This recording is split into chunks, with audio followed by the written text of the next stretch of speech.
Ауа температурасы жақын күндері тарихи рекордты жаңартуы мүмкін. Алдағы бір аптада күннің одан әрі суы күтілуде. Қала тұрғындары сақтық шараларын алдын ала қабылдауы қажет. Теледидардан шыққан жаңалық жүргізушінің дауысынан оянып кеттім. Маңдайымды суық тер басыпты. Тамақтағы күйдіріп жанғандай ауырсыну әлі де басылмаған. Өткен өмірімдегі сол апат, ыстықтың қорқынышты сезімі қайта оралғандай болды. Бір сәтке дем жетпей тұншығып қалатындай күй кештім. Өткен өмірімдегі қайғылы оқиғалар көз алдымнан кино сияқты бірінен соң бірі өте бастады. Әкем қайтыс болғаннан кейін көп ұзамай махаббатқа басымен кіріп кеткен анам екінші рет тұрмысқа шыққан. Ол жалқау әрі масыл Людапанға тұрмысқа шықты. Оның үстіне Людапанның ұлы Лю Яосу, оның әйелі Лю Жуан да бізбен бірге тұрды. Олардың үшеуі де жылдар бойы жұмыс істемей бос сенделіп жүрді. Күндерін менің және Маубуфаның көмегіне қарап өткізетін, бірақ бізге бір ретте алғыс айтқан емес. Алайда ақыр заман басталып, ауа температурасы 55 градусқа көтерілген кезде қалада электр қуатын шектей бастайды деп мүлде ойламадық. Сол кезде анам Людапанның бүкіл отбасын ертіп, еш рұқсатсыз біздің үйге басып кірді. Үйдегі толып тұрған азық-түлік пен қажетті заттарды көргенде олардың көздері жайнап кетті. Олар ештеңе сұрамай-ақ жатын бөлмені де, қонақ бөлмені де басып алып, мені Маубуфанмен бірге кондиционері жоқ, желдетілмейтін ең жоғарғы қабаттағы шатырға қуып шығарған. Қызым, сен екеуің әлі жассыңдар ғой, мына заттардың бәрін бізге қалдырыңдар, өздерің сыртқа шығып тамақ тауып келіңдер. Жуян менің үлкен немеремді көтеріп жүр. Оған қиналуға болмайды. Ал Людапан мен Яоцу ер адам ғой. Бізді қорғау үшін күш қуаты болуы керек. Сондықтан оларға да жақсы тамақ керек. Әпке, жезде, сендер сондай ептісіңдер ғой. Сыртқа шығып азық-түлік тауып келу сендер үшін түк емес. Мен Маубуфан екеуміз олардың айтқандарына көнбедік. Содан олар біз ұйықтап жатқанда шатырдың есігін сыртынан құлыптап, бізге су мен тамақ беруді тоқтатты. Ең жоғарғы қабаттағы шатырда кондиционер де желдеткіш те жоқ еді. Ішіндегі температура 80 градустан асып кетті. Біздің теріміз күйіп, жараланып, тамағымыз оттай жанып жатты. Ақырында екеуміз де шарасыз күйде сол желіде жан тапсырдық. Менің қасымда күйеуім Маубуфан бейқам ұйықтап жатты, бірақ оның қолы еріксіз менің үстіме қойылған екен, дәл біреуден қорғап жатқандай. Оның еш зақымданбаған жүзін көріп, көзіме жас келді. Телефонымды қолыма алдым. Экрандағы дата анық көрініп тұр. 2026 жылдың 20 наурызы. Ал ауа температурасы 88 градусқа дейін көтерілетін сол алапат апатқа әлі тура 7 күн бар екен. Ояндың ба? Неге сонша терлеп кеттің? Маубуфан менің қимылымнан оянып, қолын созып маңдайымдағы терді сүртті. Даусынан алаңдағаны анық байқалады. Маубуфан, біз қайта өмірге келдік. Ақыр заманның басталуына әлі 7 күн бар. Мен оған өткен өмірімде болған барлық жағдайды басынан аяғына дейін айтып бердім. Оның жүзі әуелі таңданыстан өзгерді, кейін ашуға булықты. Одан соң маған жаны ашып, мені қатты құшақтады. Кешір мені, Тантан, өткен өмірде сені қорғай алмадым, бірақ бұл жолы олардың істегендерін бәрі үшін жауап беретін күн келеді. Дәл сол сәтте телефоным шыр етіп қоңырау соқты. Алло? Тантан, әйтеуір телефондарыңды алдыңдар-ау. Біз тұратын ескі аудандағы электр сымдары әбден ескіріп кеткен. Күнде жарық өшеді. Үйдің іші өте ыстық болып кетті. Мен енді шыдай алмаймын. Біз отбасымызбен сенің үйіңе барып бірнеше күн ыстықтан паналап тұрсақ қалай қарайсың?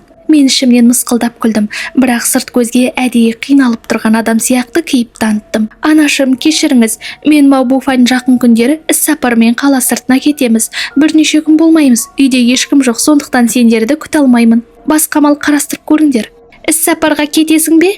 Әлде бізді үйге кіргізгің келмей тұрма? Өзің сондай өзімші болып кетіпсің ғой. Анашым, мен шынымен сапарға кетемін. Үйдің кілтін есіктің алдындағы төсегіштің астына қойып кетемін. Егер қатты ыстық болса, уақытша үйге бара тұра беріңдер. Біз қайтып келгенше сол жерде бола тұрыңдар. Бірақ үйге көп зат бар. Біз оларды жұмыс ұжымымызбен бірге өтетін шараға дайындап қойғанбыз. Сондықтан оларға тиіспеңдер. Әйтпесе бізге керек заттар қалмай қалады. Үйде біраз зат жиналған естігенде анамның дауысы бірден жұмсарып кетті. Жақсы, біз ештеңеге тимейміз. Тек ыстықтан паналап отырамыз. Сендер келгенше күтеміз. Қоңырауды аяқтаған соң мен Маубуфан екеуміз бір-бірімізге қарадық. Екеуміздің де көзімізден суық күлкі ойнады. Ескі үйді және әдейі қалдырып кеткен азын-аулақ азық-түлікті оларға ақыр заман алдындағы соңғы сыйлығымыз деп есептейік. Уақыт жоғалтпай бірден іске кірістік. Алдымен банк карталарымыздың барлық жинаған ақшамызды шешіп алдық. Барлығы 8 миллион юань еді. Бұл бірнеше жыл бойы жұмыс істеп жинаған ақшамыз және Маобуфаның ата-анасынан қалған мұра болатын. Бұл қаражат ақырзаман кезінде аптапыстыққа қажетті заттардың бәрін алдын ала сатып алып, тыныш өмір сүруімізге жеткілікті еді. Содан кейін бірнеше ауыстыратын киімімізді, жеке куәліктерімізді, банк карталарымызды және алдын ала дайындап қойған аз мөлшердегі қолма-қол ақшаны алдық. Ал үйде әдейі аз ғана азық-түлік қалдырдық. Кілтті есіктің алдындағы төсегіштің астына қалдырдық. Бәрін шын мәнінде сапарға кетіп бара жатқандай етіп ұйымдастырдық та бұл ескі үйден үн-түнсіз шығып кеттік. Ауладан шыққанда сырттағы ауада бұрынғыдан әлдеқайда ыстық сезілді.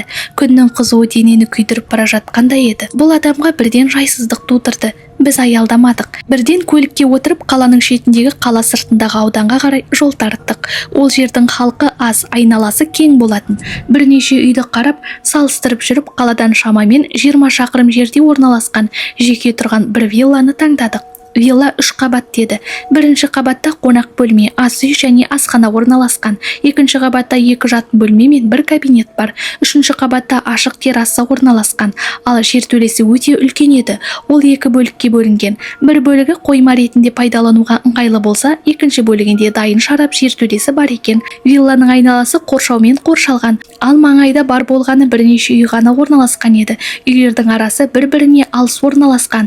Айналасы өте оңаша әрі көзден таса еді. Біз сол жерден бірден жалдау келісім шартына қол қойдық. Вилланың кілтін қолымыз қалған сәттен бастап, Маобуфан екеуміз міндеттерімізді бөліп алдық. Мен азық-түлік пен қажетті заттарды жинауға жауап беретін болдым, ал Маобуфан вилланы қайта жабдықтап, қауіпсіздік мәселелерін қолға алды.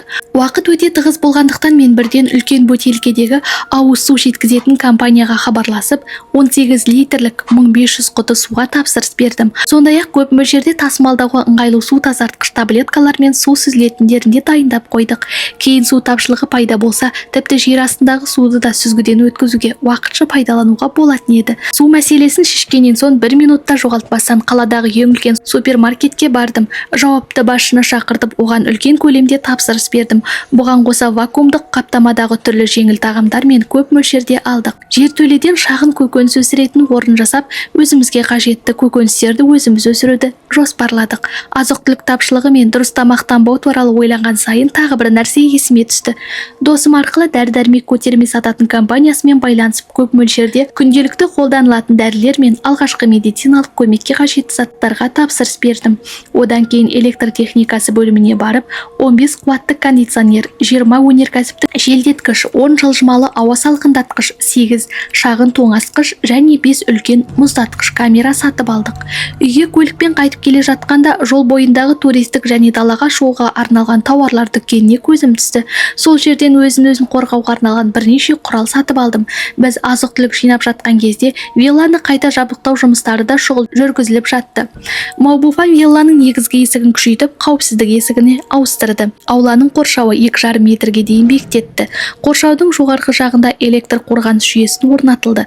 Қоршаудың айналасына 10 бейне бақылау камерасын қойып, осылайша айналадағы жағдайды тәулік бойы бақылап отыра алатын болдық. Сонымен бірге ескі үйге алдын ала 3 жасырын камера орнаттық.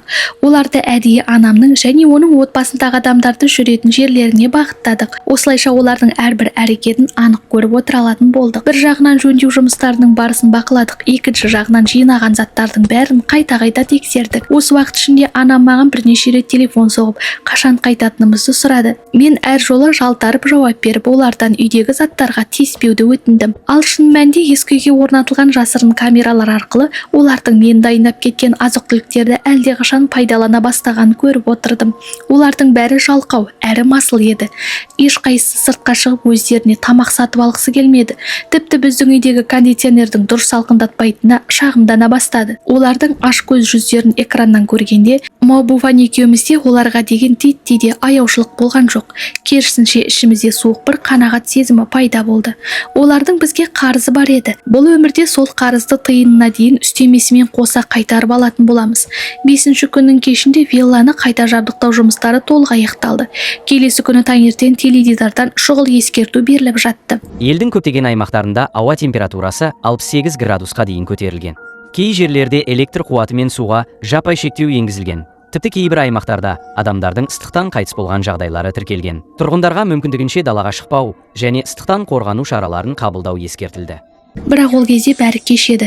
Электр жүйесі біртіндеп істен шыға бастады. Телефон байланысы әлсіреп, қала көшелерінде хаос пайда болды. Адамдар бір бөтелке су мен бір салқындатқыш желдеткіш үшін төбелесуге дейін барды. Супермаркеттегі азық-түлікті адамдар жаппай талан-таражға сала бастады. Айнала астан-кестен болды. Ал біздің виллада кондиционерлер мен ауа салқындатқыштар бір уақытта жұмыс істеп тұрды. Мұз жасайтын құрылғы кез келген уақытта мұздай су дайындауға дайын еді. Біз мұздай сусындар ішіп, жаңа піскен жемістер жеп отырдық. Ал сырттағы хаоспен салыстырғанда біздің тыныш әрі салқын өміріміз мүлде басқа әлем секілді еді. Күн сайын біздің негізгі міндетіміз вилланың қауіпсіздігін бақылау.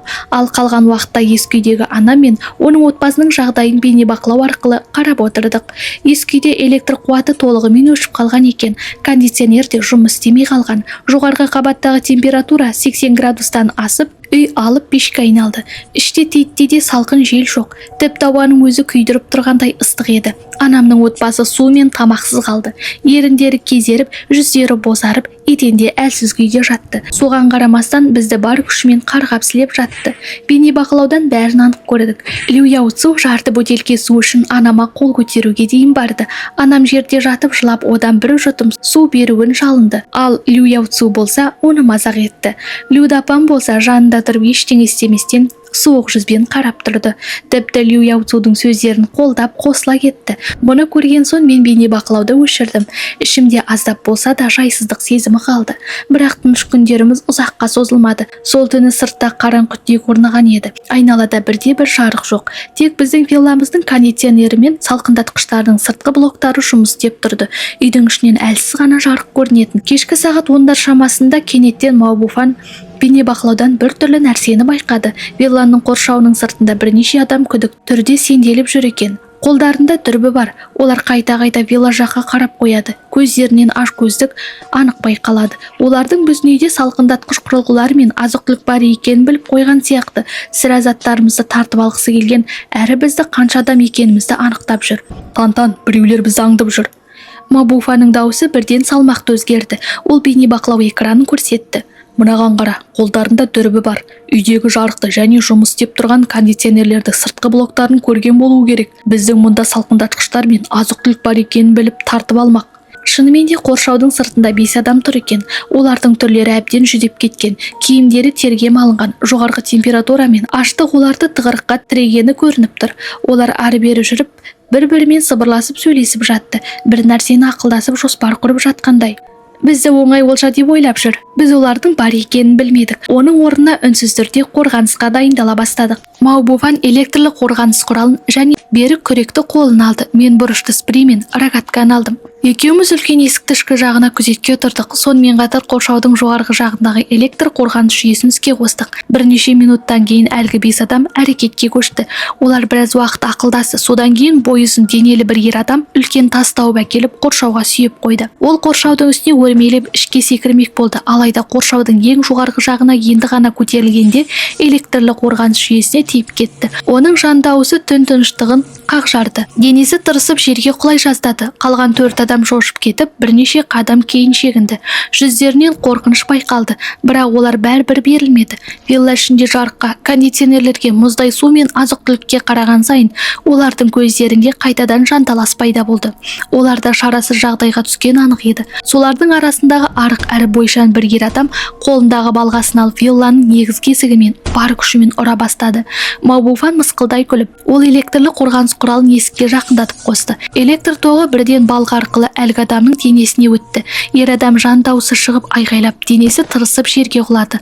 Қалған үшеуі қатты қорқып бірден қаша жөнелді. Біз олардың ақыры түсініп шегінгеніне қуанып үлгергенше Мао Буфан кенет: "Ана жаққа қара." Мен оның көрсеткен жағына бұрылдым. Бойы аласа, толықша келген бір ер адам біздің назарымызды пайдаланып, қоршаудың бір бұрышынан ішке жасырын кіріп үлгеріпті. Сол жерде электрлі қоршауда кішкентай ғана саңылау бар екен. Оны вилланы жөндеу кезінде байқамай қалғанбыз. Әлі жөндеп үлгермеген едік. Ер адам қоршаудан асып түскен соң вилланың есігіне қарай жанталаса жүгірді. Қолында ас үй пышағы бар. Ол кесінен адасқан адамдай айғайлап: "Маған су керек, су беріңдер." Маубуфан бірден оған қарай жүгірді. Оның білегінен ұстап бар күшімен бұрап қалғанда пышақ жерге сарт етіп түсті. Алайда әлгі ер адам бұлқынып бар күшімен қарсылық көрсетті. Маубуфан оның бетінен бір ұрып жерге құлатты да тізесімен кеудесін басты. Оның Маубуфанға шамасы жетпейтінін түсінген әлгі адам жалбарына бастады. Кешіріңдер, мен қателестім. Енді қайталамаймын. Өтінем, мені жіберіңдер. Ыстықтан өлейін деп тұрмын. Аштықтан әбден жүдеп кеттім. Мен тек бір жұтым су ішкім келеді. Ол менің қараңғыда тұрғанымды байқамады. Жалбарынып отырып көзінің қиығымен жерде өзіне жақын жатқан пышаққа қарай қол соза бастады. Ол пышақты ұстап қайта қарсы шабуыл жасауға ұмтылған сәтте мен бірден жүгіріп барып күректі алып оның арқасына бар күшімен ұрдым. Ер адам бірден жерге сұлап түсті. Маубуфан оның тынысын тексеріп, енді қауіп төндірмейтініне көз жеткізді. Содан кейін оны сыртқа шығарып тастадық. Қоршаудың сыртында қалған екі адам бұл жағдайды көріп қатты қорқып кетті.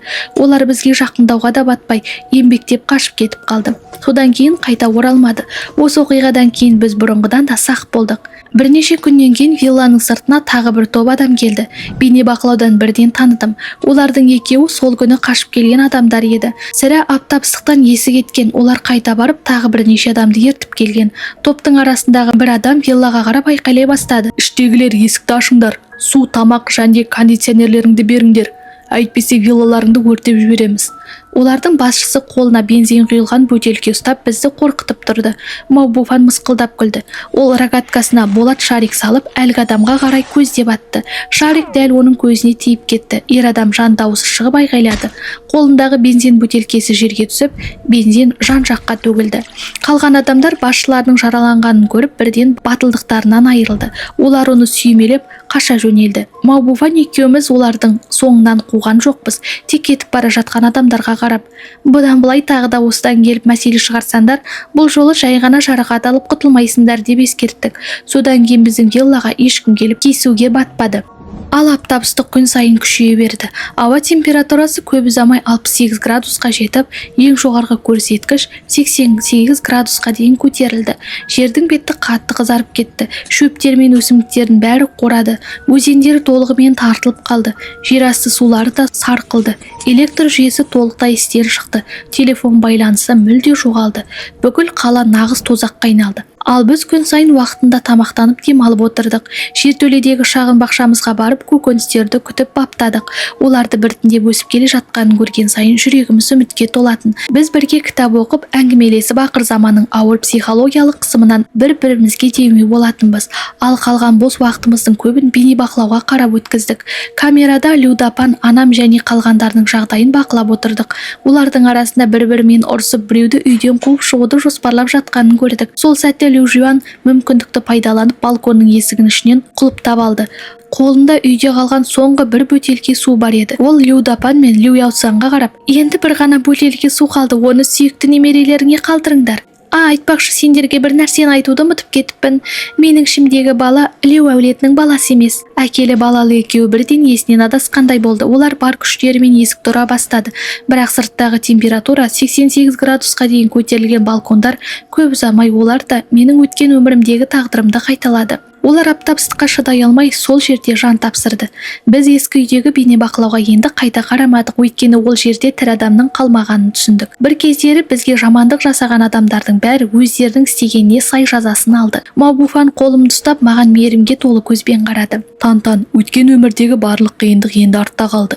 Бұл өмірде енді ешкімнің сені қорлауына немесе жамандық жасауына жол бермеймін. Біз осы ақыр заманда бір-бірімізді қорғап, бірге өмір сүретін боламыз. Аптап ыстық басылғанша да, әлем қайта тынышталғанша да бірге боламыз. Мен үнсіз басымды изеп, оның иығына сүйендім. Жанымыздағы салқындатқыштар қалыпты жұмыс істеп тұрды. Жертөледегі толып тұрған азық-түлік пен қажетті заттарға көз салдым. Жүрегім үмітке толды. Бұл өмірде Людапанның отбасы бізге енді кедергі бола алмайды. Сондықтан біз міндетті түрде аман қаламыз.